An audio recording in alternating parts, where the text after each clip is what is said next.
설교, 스데반 집사님의 설교의 일부분입니다. 사도행전 7장 전체는 스데반의 설교입니다. 스데반이 유대인들의 집중적인 매도 때문에 공회에 잡혀서 재판을 받게 되는데 대제사장의 신문을 받는 과정 중에서 스데반이 설교를 하게 된 것입니다. 7장 1절에 보니까 대제사장이 이르되 이것이 사실이냐라고 이제 질문하는 것을 볼 수 있습니다. 이것은 무엇이냐? 성전과 율법에 관한 것이고 스데반이 성전과 율법에 대해서 유대인들이 그렇게 자랑스럽게 여기는 성전과 율법에 대해서 모독했다 하는 그런 것입니다. 그래서 이것이 사실이냐 하면서 이 스데반을 잡아서 죽이고자 했던 것입니다. 그래서 이제 신문을 받게 된 것이죠. 그 가운데 스데반 집사님은 설교를 하게 된 것입니다. 근데 오늘 본문은 7장 전체가 그렇지만 오늘 본문이 특별히 더 그렇습니다. 언약적 관점에서 이 본문을 볼 수 있어야 하겠습니다. 왜냐하면 스데반 집사님의 설교가 8절까지 아브라함의 이야기를 하는 것을 볼 수 있습니다. 그러다가 9절에서 갑자기 요셉으로 넘어가고 있는 것입니다. 아브라함과 요셉 사이에는 어떤 족장들이 있습니까? 여기에는 아브라함의 아들 누가 있죠? 이삭이 있고 백세에 낳은 이삭이 있고 또 이삭의 아들 야곱이 있죠. 야곱이 있는 다음에 그 아들 요셉으로 이어지는데요. 8절 말씀에 이삭과 야곱이 잠깐 나오긴 합니다. 그렇지만은 전반적으로 봤을 때 2절부터 8절까지는 아브라함 이야기이고 또 9절부터 16절까지는 요셉이 주인공임을 알 수 있다는 것이죠. 이것을 볼 때에 언약적 관점에서 그러니까 하나님께서 아브라함과 맺었던 그 언약이 요셉으로 이어지고 있다는 것을 볼 수 있는 것입니다. 그리고 이렇게 이제 8절에서 이제 이삭과 야곱이 잠깐 나오고 있긴 하지만 이것은 이제 우리가 그렇게 생각하면 좋을 것 같습니다. 이분들도 분명히 언약적 관점, 언약의 바통을 이어받는 사람들입니다.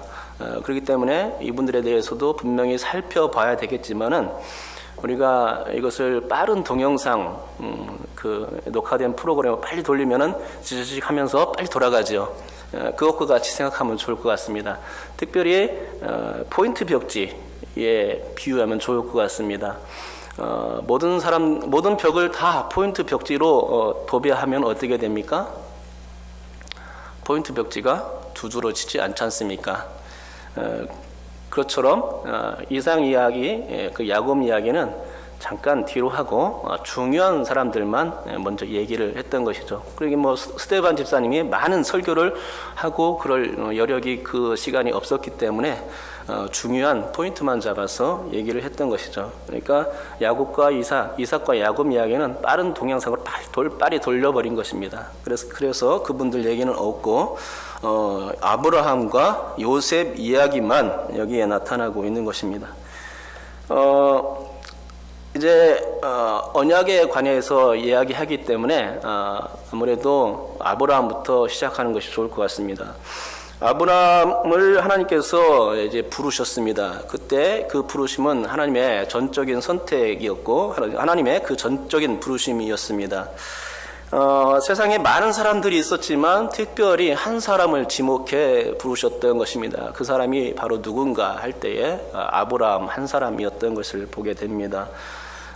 그리고 그를 부르셨고 그래서 구원 백성 삼아 주신 것입니다. 그러니까 여기에는 아브라함의 어떤 의지 이런 것들이 전혀 반영이 안 된 것입니다. 오직 하나님의 선하신 뜻만 반영되었고 그래서 아브라함이 선택되었고 또 부르심 받은 것입니다. 그것이 하나님의 섭리와 작정에 의한 것이었다는 것이죠. 이처럼 하나님께서 아브라함을 부르시기 위해서 이제 하란에 나타나셨고 75세에 된 그 아브라함을 하나님께서 부르시게 되는 되는데요. 그때 하신 말씀이 이것입니다. 하나님은 이렇게 말씀하셨습니다. 다짜고짜 내가 내게 보여줄 땅으로 가라. 가나안 땅이라고도 말씀하지 않았습니다. 그리고 바로 내가 내게 보여줄 땅으로 가라라는 말씀만 주셨던 것입니다. 아브라함은 이때 어떻게 반응했겠습니까? 아브라함은 곧바로 예라고 대답했고 곧바로 행동으로 옮겼습니다. 자신이 갈 땅이 어딘지는 몰랐지만 갈 바를 알지 못하고 떠났던 것이죠. 창세기 12장 4절에 이렇게 나타납니다. 이에 아브라함이 여호와의 말씀을 따라갔고 롯도 그와 함께 갔으며 아브라함이 하란을 떠날 때에 75세였더라 라고 말씀하고 있습니다. 75세 때에 아브라함에게 있었던 일, 그것은 하나님께서 그를 부르신 일이었고 또 그가 순전한 마음으로 믿음으로 예하고 대답하면서 여호와의 말씀을 따라갔던 일, 그 사건이 그 75세 때에 있었습니다. 하나님께서 지시하시니 아브라함이 여호와의 말씀을 따라갔다는 내용입니다. 여기서 여호와의 말씀은 하나님의 약속 혹은 하나님의 언약이라고 말씀드리면 좋을 것 같습니다. 아브라함이 하나님의 약속 혹은 이 언약의 말씀을 따라 그대로 순종하며 갈 바를 알지 못했지만 언약의 말씀에 의지하여서 나아갔던 것이죠. 여러분, 과연 그렇습니다. 우리 인생에 있어서도 하나님의 말씀을 붙잡는 일은 매우 중요한 것입니다. 여러분께서 하나님의 말씀을 붙잡으면 어떻게 됩니까? 하나님의 말씀을 붙잡을 때에 갈 바를 알지 못하고 가더라도 헤매지 않는다는 것입니다. 항로를 잃고 헤매는 배와 같지 않게 된다는 것이죠. 인생에 표대가 없으면 분명히 그렇게 헤맬 텐데 하나님이 주시는 그 말씀을 의지하고 붙들고 나가면 표대를 붙잡는 것이 되기 때문에 결코 흔들리지 않고 곧바로 나아갈 수 있다는 것입니다. 목적을 향해서 나아갈 수 있는 것이죠. 그래서 그런 배는 망망대해서 결코 좌초해버리지 않습니다. 우리가 운동장에서 막대로 금을 그을 때 어떻게 긋습니까? 이게 이제 목표를 바라보고 막대를 이제 잘라가지고 목표를 바라보고 땅에 대고서 목표를 바라보면서 쫙 나가면 어떻게 됩니까? 똑바로 그어지지 않습니까? 그렇습니다.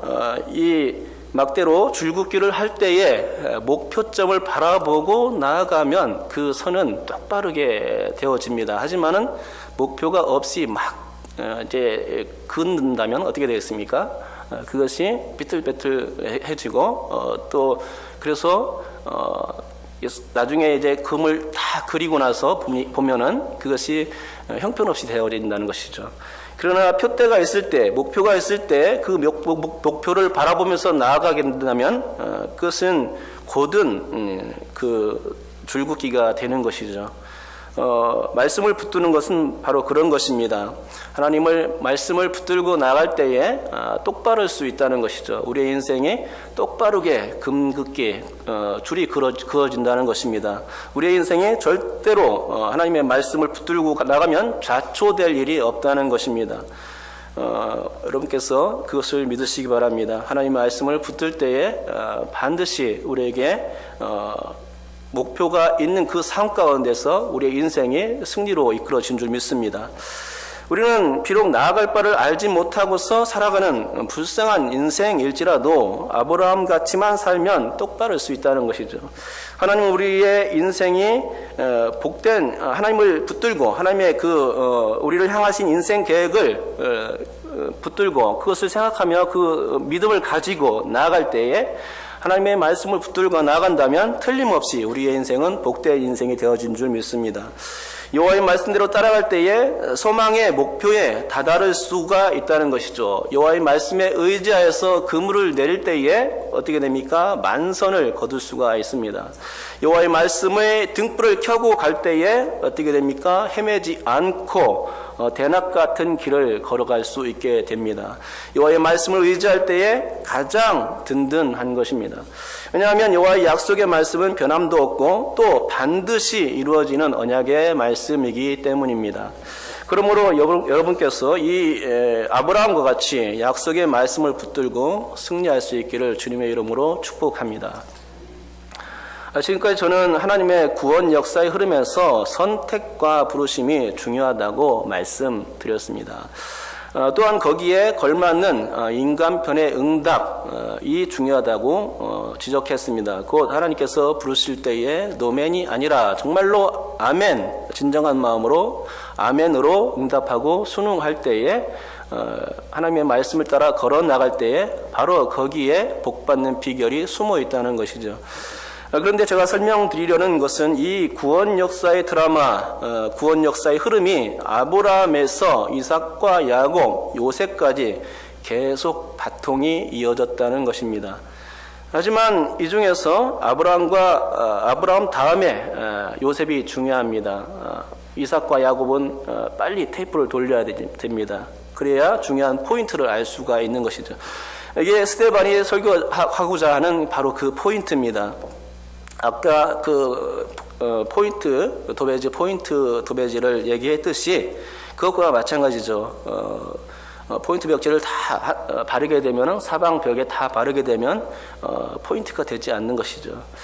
그렇기 때문에 요셉, 그러니까 아브라함 다음에 요셉이 구원 역사, 구원 서정의 드라마에서 요셉이 중요한 역할을 감당한다는 것입니다. 하나님이 아브라함과 맺은 그 언약을 성취해 나가는 그런 중간 역할로서 중요한 바통을 이어받는 인물이 누구냐 할 때에 바로 요셉이라는 것이죠. 하나님이 아브라함과 맺은 언약은 창세기 15장에 나온 햇불 언약과 관계가 있습니다. 아까 하나님의 선택과 부르심이 하나님의 일방적인 은혜라고 말씀드렸는데 햇불 언약도 하나님께서 아브라함과 맺은 언약인데 이것도 일방적인 그런 언약이었습니다. 창세기 15장의 후반부에 보면 햇불 언약이 나오죠. 그런데 그 15장 전반부에는 하나님이 아브라함에게 두 가지 약속을 합니다. 첫째는 상속자에 대한 약속을 했고 둘째는 땅에 대한 약속을 하셨음을 볼 수 있습니다. 상속자에 관한 약속은 왜 했느냐? 아브라함이 집에서 길리운 남종 담메색 엘리에셀을 자기의 상속자로 세우려고 할 때에 하나님이 급히 나타나셨던 것입니다. 그래서 담메색 엘리에셀이 아니야. 너의 상속자, 너의 후계자, 후손은 아브라함과 사라 사이에서 사라에게서 낳은 친아들이 상속자가 될 거라라는 그런 약속을 주시기 위해서 그때 나타나셨던 것이죠. 땅에 관한 약속은 가나안 땅을 아브라함의 소유로 주시겠다는 약속을 그때 주셨습니다. 하지만 아브라함은 이 약속이 정말로 실현될 것이라는 그런 생각은 완벽하게 가지지는 못했을 것으로 보입니다. 그런 의심했고 하나님은 그때 제물을 가져오라고 하시면서 언약 체결을 실행하셨습니다. 고대의 언약은 쪼갠 고기 사이로 두 언약 당사자가 함께 둘 다 함께 지나가야만 했습니다. 한 사람만 지나가면 언약은 성사되지 않습니다. 두 사람 다 언약의 당사자가 지나가야 언약이 성사되었던 것입니다. 또 만약 그 둘 중에 한 사람이라도 언약을 어기게 되면 언약을 어긴 당사자는 언약에 대한 모든 책임을 물게 되어 있었습니다. 그리고 그것은 그 언약에 대한 책임은 바로 죽음이었습니다. 그러니까 하나님께서 쪼갠 고기로 사이로 혼자서 이제 지나가시게 되는데 그렇게 지나가셨다는 것은 언약에 대한 책임을 당신 혼자서 하나님 혼자서만 지겠다는 강한 의지의 표현이었던 것입니다. 우리는 그 사실을 창세기 15장을 통해서 알 수 있게 되는 것이죠.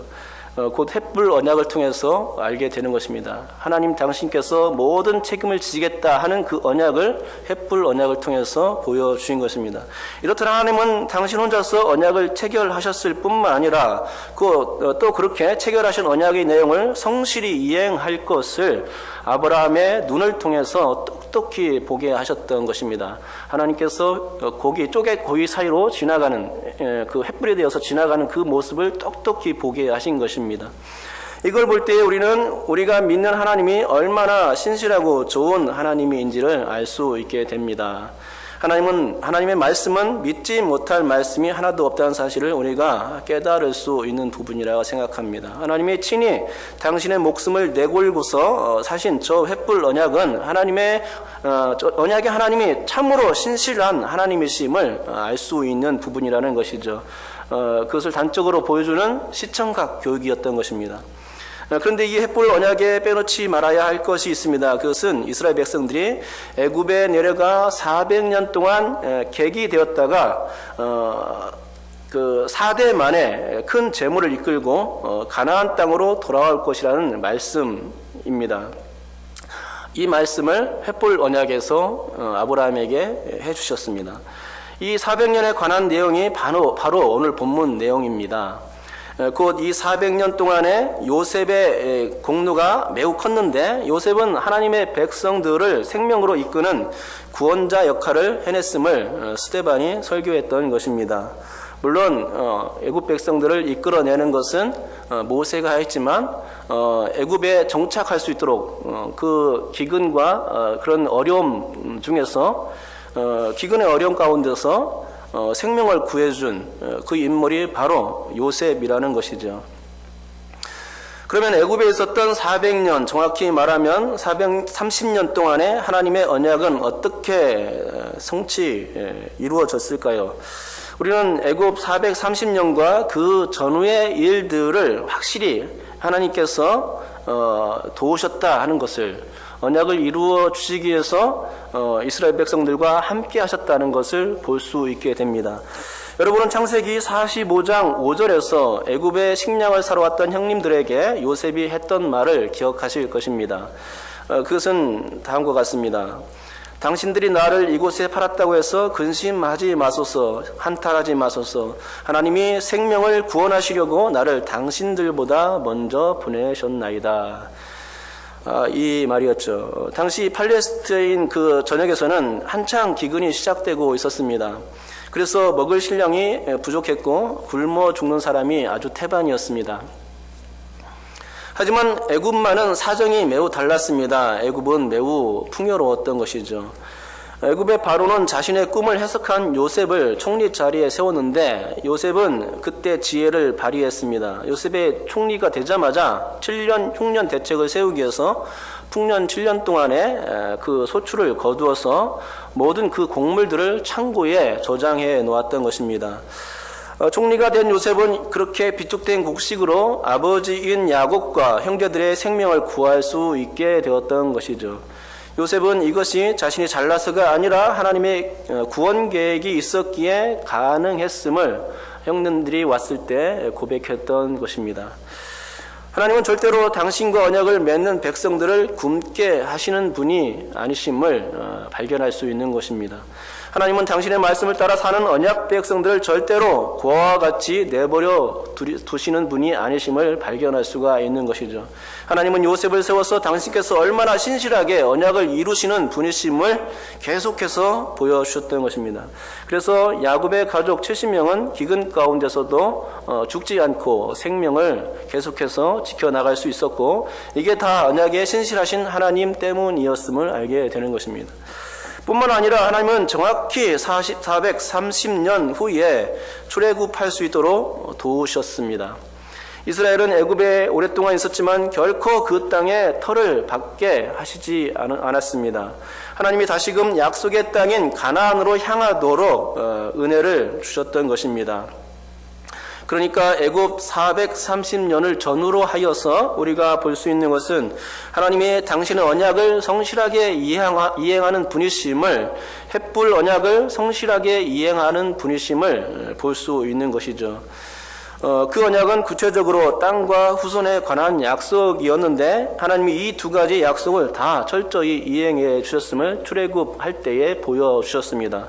그렇습니다. 횃불 언약은 땅과 후손에 관한 약속이죠. 그런데 땅과 후손에 대한 이 언약은 애굽에서의 체류기간과 매우 밀접한 관련이 있습니다. 일단 애굽에 내려가기 전에 야곱의 가족들은 기근에 굶어 죽을 상황이었지만 하나님의 철저한 계획과 언약 이행으로써 그들이 온전히 살아남을 수 있었다는 것이고, 또 그 중심에는 누가 있었습니까? 바로 요셉이 있었다는 것이죠.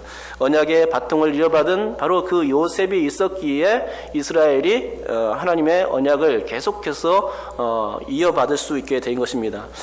또한 애굽에 내려갈 때에 야곱 가족은 70명밖에 되지 않았습니다. 오늘 본문에서는 75명이라고 하는데 그렇게 인원은 중요하지 않은 것 같습니다. 인원에 대한 설은 여러 가지 있기 때문에 여기서는 넘어가도록 하겠습니다. 하지만 애굽에서 나올 때에는 장정만 60만 명이 넘었다는 것이죠.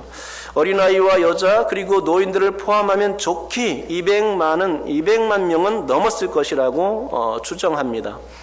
후손에 대한 약속이 확실히 이행된 것을 볼 수 있습니다. 하나님께서는 아브라함에게 별과 같이 많게 하겠다, 내 자손을 모래와 같이 많게 하겠다 말씀해 주셨는데 그 약속의 말씀이 성취된 것을 보게 되는 것입니다.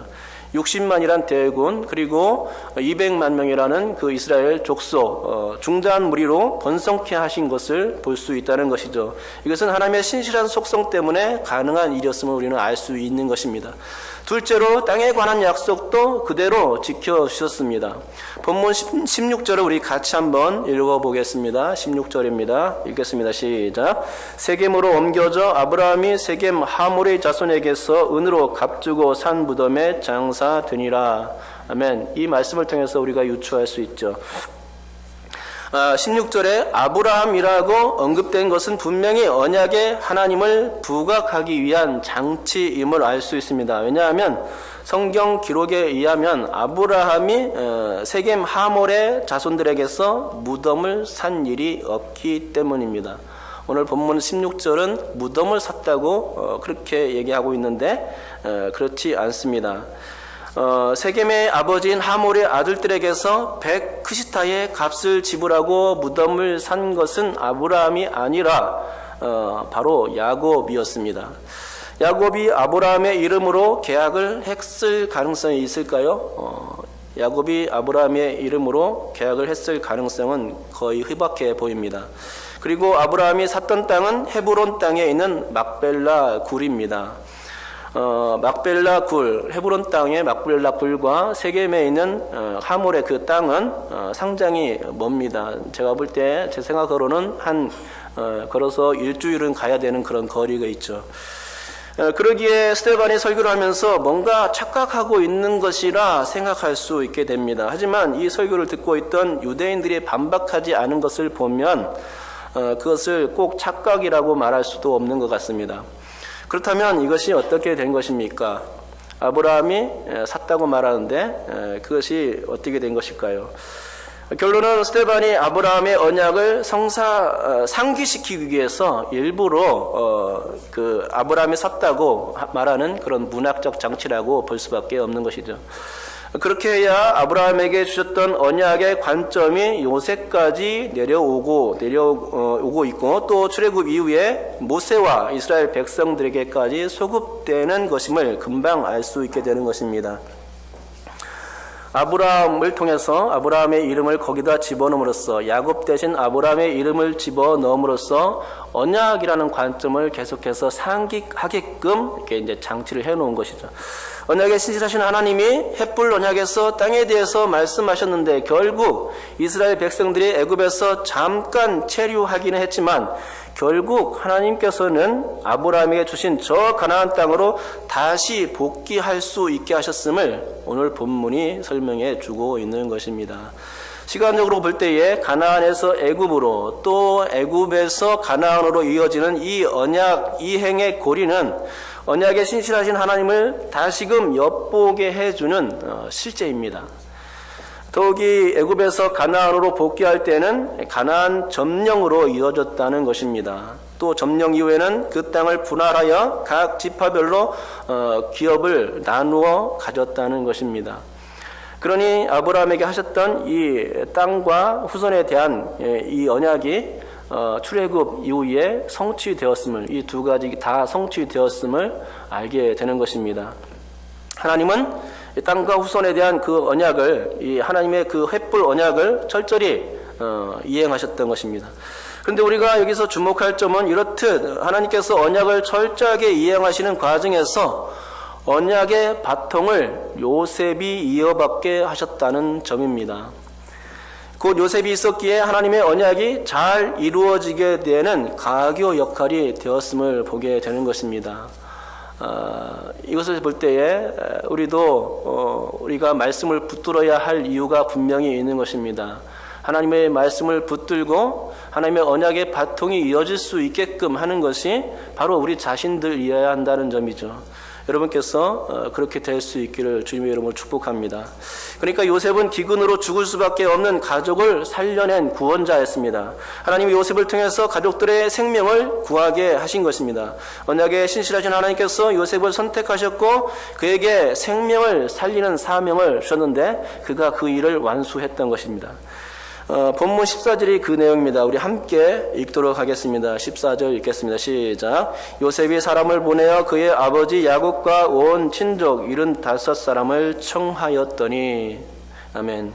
이렇게 청함으로 말미암아서 그들의 생명이 계속 보존될 수 있었던 것이죠. 가나안에 있으면 죽을 것이었지만 요셉이 총리로 있는 애굽 땅에 오면 먹을 것이 아주 풍성해서 살 수 있었던 것입니다. 그래서 요셉은 가족을 살리려고 애굽으로 내려올 것을 청했던 것이죠. 곧 하나님은 요셉의 가족들을 살리게 하실 계획을 가졌던 것을 보게 됩니다. 이 계획은 아브라함과의 언약의 연장선상에서 있었으며 또 장차 있을 큰 환난 곧 기근에 대비한 그런 위해서 요셉을 준비하셨던 것입니다. 그러니까 하나님께서 당신의 언약을 지키기 위해서 멀리까지 바라보셨음을 우리는 알 수 있습니다. 물론 출애굽 때는 하나님이 모세를 이스라엘의 지도자로 세워주셨습니다.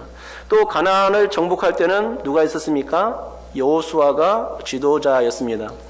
언약의 바통이 아브라함에서 요셉으로, 요셉에서 또 모세로, 모세에서 여호수아로 이어지는 것임을 알 수가 있는 것입니다. 그리고 이 언약적 바통의 계보는 누구에게까지 소급됩니까? 바로 예수 그리스도에게까지 소급되는 것을 알 수 있습니다. 곧 애굽에서 이스라엘을 이끈 구원자는 요셉이었죠. 하지만 출애굽 때 이스라엘을 이끈 구원자는 모세였습니다. 또한 가나안 정복 때 이스라엘의 구원자는 여호수아였던 것입니다. 이렇듯 각각의 때마다 하나님은 이스라엘의 생명을 보존하셨고 이러한 노력은 언약 때문에 가능했던 것이죠. 언약만 없었다면 하나님은 각 시대마다 구원자를 그렇게 예비할 필요가 전혀 없었을 것입니다. 그리고 또 언약 이행에 대해서 책임 소재를 당하거나 또 임무 이행에 수고를 할 필요가 전혀 없었을 것입니다. 그러나 언약이 있었기 때문에 아브라함과 맺었던 그 언약이 있었기 때문에 하나님은 그 언약 때문에 계속해서 당신의 그 신실성을 드러내셨던 것이죠. 그리고 그 대단원 곧 언약의 바통을 이어받는 마지막 주자는 누구였다는 말입니까? 예수 그리스도였다는 것입니다. 하나님은 아브라함을 부르실 때 이미 이방인의 계획을 갖고 계셨습니다. 땅의 모든 족속이 너로 말미암아 복을 받을 것이라. 이것이 아브라함을 부를 때에 하셨던 말씀입니다. 이것이 이방인에 관한 약속이자 구원 계획이었는데 아브라함을 부르실 때 처음 하신 말씀입니다.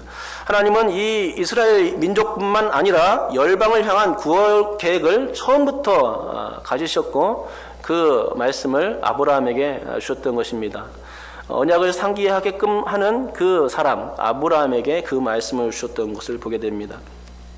하지만 이스라엘 백성들은 어땠습니까? 그들은 국수주의에 빠졌죠. 자기 민족이 최고다, 선민이다 라는 그런 자부심에 빠져서 이 축복의 언약이 열방을 향해서 뻗어나갈 수 없게 만들었던 것입니다. 결국 하나님은 당신의 아들을 이 땅에 보내셔야만 했고 주 예수 그리스도께서 십자가에 못 박혀 돌아가셔야만 했습니다.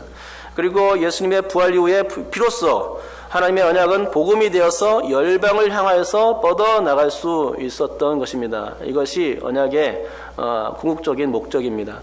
아브라함에게 하셨던 그 언약이 예수 그리스도를 통해서 완전히 성취되고 이루어진 것을 보게 되는 것입니다. 기근 때에는 요셉이 소망이 되어 주었고 출애굽 때엔 모세였지만 지금은 예수 그리스도가 우리의 전적인 구원의 소망이 되고 있음을 믿으시기 바랍니다. 초대교회 당시에는 구원의 복음이 유대인들뿐만 아니라 이방인들에게로 빠르게 전파되었습니다. 율법은 이스라엘과 이방을 가르는 기준이 되었지만 복음은 그렇지 않게 된 것입니다. 복음은 가르지 않습니다. 너와 나를 가르지 않죠. 예수 이름의 복음은 남자와 여자를 따로 구분하지 않습니다. 신분의 높고 낮음을 구분하지 않습니다. 예수 그리스도의 복음은 부자와 가난한 자, 빈자를 가리지 않습니다. 이스라엘과 이방인을 따로 가르는 그런 일을 하지 않는다는 것이죠. 그게 바로 복음입니다. 복음 앞에는 누구나 나올 수 있고 또 하나님의 부르심에 의해서 예수님의 그 보혈에 의해서 다 구원받을 수 있는 것이죠. 그게 복음이죠. 복음은 나와 너를 구분하지 않고 우리와 너희를 구분하지 않습니다. 누구든지 예수 그리스도를 구주로 믿으면 다 구원을 받게 됩니다. 이것이 언약입니다. 하나님께서 아브라함에게 주셨던 저 언약의 꿈이 예수 그리스도로 말미암아 성취된 것입니다.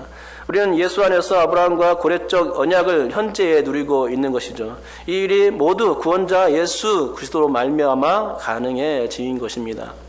그런데 우리가 알 것은 이처럼 예수 그리스도로 이어진 구속사역의 언약은 횃불 언약만 있는 것은 아닙니다. 횃불 언약은 아브라함이 다메섹 엘리에셀이 나의 상속자가 될 것이라 하며 의심할 때 하나님께서 언약을 주신 것입니다. 또 그런데 또 하나의 언약이 창세기 17장에 나오고 있죠. 이 언약 역시 아브라함과 맺은 언약인데 이 언약은 할례의 언약이라고 부릅니다. 그런데 할례의 언약도 마찬가지로 아브라함이 믿음이 없을 때 주셨습니다. 아브라함이 상속자를 사라가 아닌 하갈을 통해서 낳은 이스마엘로 여길 때에 주어졌던 것이 바로 이 할례의 언약이었던 것입니다. 아브라함의 믿음이 그렇게 견고하지 못했음을 우리는 깨닫게 되는 것입니다. 그는 자꾸만 하나님을 의심했고 하나님의 신실하심에 불만스러움을 자꾸만 드러냈습니다. 하지만 하나님은 그때마다 아브라함을 위로했고 또 그때마다 언약을 갱신해 주셨음을 알게 됩니다. 내가 이렇게 하겠다. 그러니 너는 그것을 두고 보아라. 내가 어떻게 성취하는지 라고 자꾸만 아브라함을 위로하셨고 또 그 언약이 확실히 이루어질 것을 계속해서 볼 수 있도록 교육을 시켰던 것입니다. 그런데 할례의 언약 또한 이방인을 향한 구원 계획을 담보하고 있었습니다. 창세기 17장 4절 말씀이 이제 그것인데 제가 한번 읽어드리겠습니다. 보라 내 언약이 너와 함께 있으니 너는 여러 민족의 아버지가 될지라. 라는 말씀을 주셨습니다. 이게 바로 이방인을 향한 열방을 향한 구원 계획이었습니다. 특별히 이때 하나님은 아브라함의 이름을 아브라함이라고 개명해 주셨던 때입니다. 아브라함은 높은 아버지라는 뜻인데 아브라함은 어떤 뜻입니까? 열국의 아버지 혹은 여러 민족의 아버지라는 뜻 아닙니까? 그러니까 계명을 통해서도 하나님은 열방을 향한 구원 계획을 반드시 이루시겠다는 그 의지를 아브라함 때부터 그 아브라함이라고 계명해 준 때부터 할례 언약 때부터 불태우셨음을 볼 수 있는 것이죠. 횃불 언약 때에는 당신께서 쪼갠 고기 사이로 지나가심으로 인해서 언약의 확실성을 시청각적 교육을 통해서 보증해 주셨다면 할례 언약에서는 할례라는 외적인 의식과 함께 계명을 통해서 반드시 이룰 것임을 약속해 주신 것입니다. 그러니까 하나님 당신의 입에서 아브라함을 아브라함이라 부르실 때마다 어떤 생각을 하나님께서 가졌을까요? 언약 이겁니다. 둘째, 그리고 이 계명된 이름을 가진 아브라함을 보실 때마다 하나님께서 열방을 향하신 구원 계획을 또 다시금 상기하게 되었을 것이라 생각합니다. 아브라함의 이름을 부를 때마다 바로 언약이라는 글을 두 글자를 떠올리셨던 것이죠. 그러면서 당신의 아들을 보내서 자기 백성들을 구원해내시겠다는 그 열망을 끝까지 불태우셨고 결국엔 예수 그리스도로서 성취하셨던 것을 보게 됩니다. 그러니 하나님의 구원계획이 얼마나 집요했는지를 우리는 알 수 있습니다. 이것이 다 우리를 구원해내시려는 하나님의 그 열망 때문에 가능한 것이었음을 알 수 있습니다.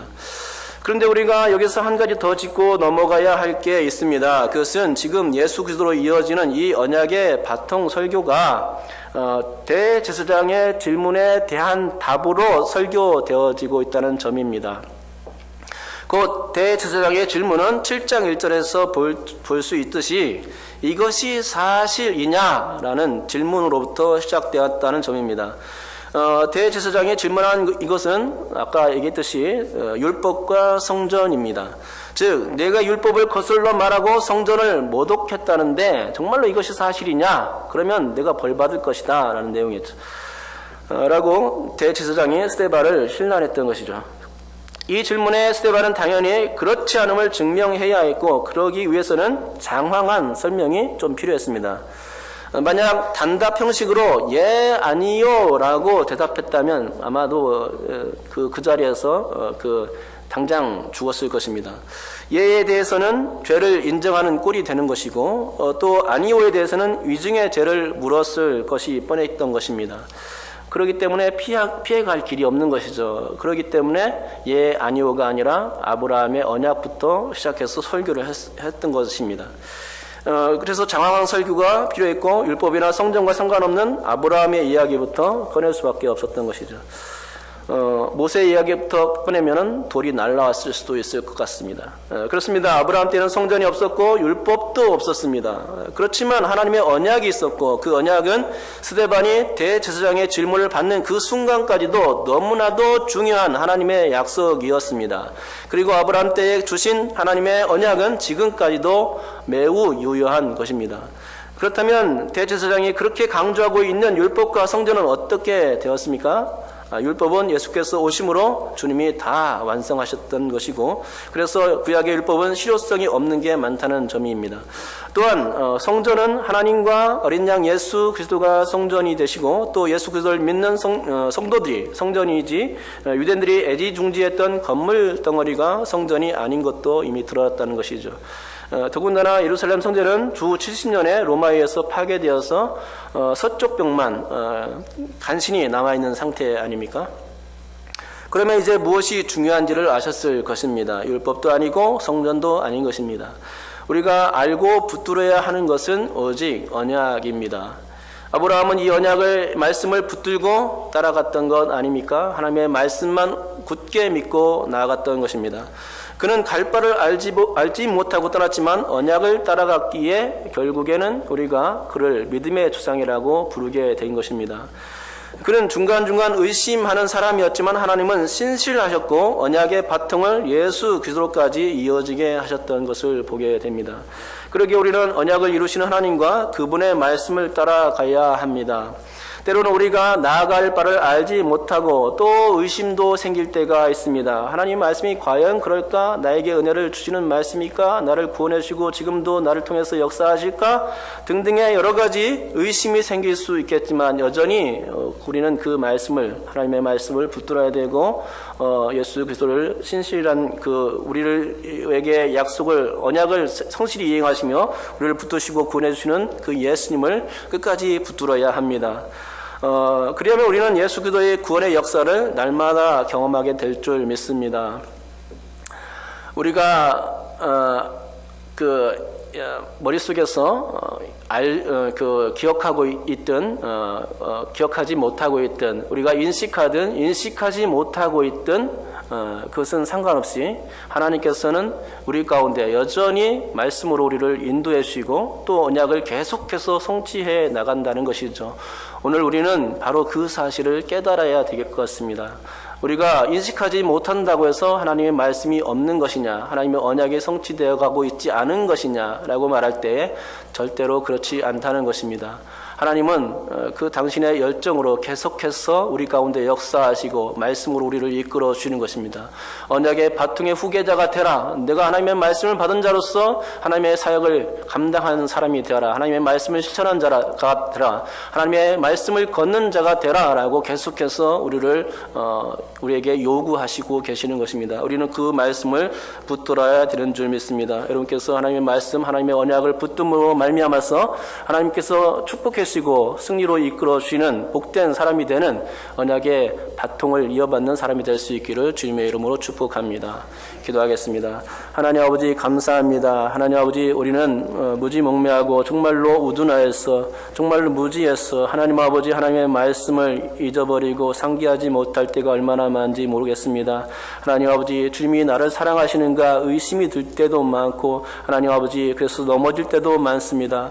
하지만 하나님은 여전히 이 아브라함과 요셉을 통해서 하나님의 그 언약의 바통을 이어지게 하셨듯이 여전히 지금도 말씀하시고 계시며 우리의 언약의 보증자가 되신다는 사실입니다. 하나님 아버지 이 사실을 잊지 않게 도와주시옵시고 하나님 우리가 인식하지 않든 인식하든 하나님 아버지 하나님께서 여전히 우리를 도우시고 계심을 믿게 도와주시옵소서.